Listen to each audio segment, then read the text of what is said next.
बादलों ने खोया रास्ता। एक दिन टूरी और उड़ान आसमान की सैर कर रहे थे। अचानक टूरी ने देखा कि सारे बादल धरती की ओर जाने के बजाय समुद्र के ऊपर ही बरस रहे थे। टूरी हैरान होकर बोली, उड़ान, ये बादल खेतों और जंगलों तक क्यों नहीं जा रहे? उड़ान ने नीचे धरती की ओर देखा। नदियां सूखने लगी थीं, पेड़ पौधे मुरझा गए थे, जानवर प्यास से इधर उधर भटक रहे थे। तभी एक नन्ही चिड़िया रोते हुए उनके पास आई।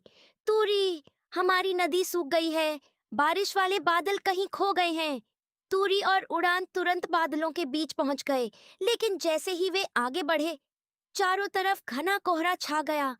बादल गोल गोल घूम रहे थे, जैसे किसी जादुई भूल भुलैया में फंस गए हों।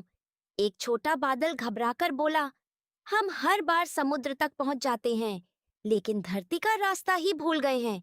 तूरी ने चारों ओर ध्यान से देखा। तभी दूर आसमान में एक सुनहरा दिशा तारा चमकता दिखाई दिया।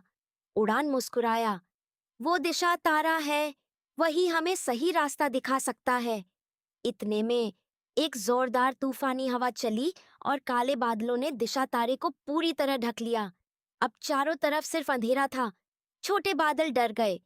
अब हम कभी सही रास्ता नहीं ढूंढ पाएंगे। तूरी मुस्कुराई, जब उम्मीद साथ हो तो अंधेरा रास्ता नहीं रोक सकता। उसने अपनी जादुई घंटी निकाली। टिन टिन टिन, घंटी की मधुर आवाज पूरे आसमान में गूंजने लगी। उड़ान ने अपने विशाल सुनहरे पंख फैलाए। उनकी चमक से बादलों के बीच एक चमचमाता इंद्रधनुषी रास्ता बन गया। सारे बादल खुशी खुशी उसी रास्ते पर चल पड़े। कुछ ही देर बाद वे खेतों, जंगलों और नदियों के ऊपर पहुंच गए। फिर जोरों की बारिश शुरू हो गई। सूखी धरती मुस्कुराने लगी, खेत हरे भरे हो गए, नदियां फिर से लहराने लगीं, पक्षी गाने लगे, जंगल के जानवर खुशी से नाचने लगे। छोटा बादल मुस्कुराकर बोला, धन्यवाद तूरी, धन्यवाद उड़ान, अब हमें अपना रास्ता मिल गया।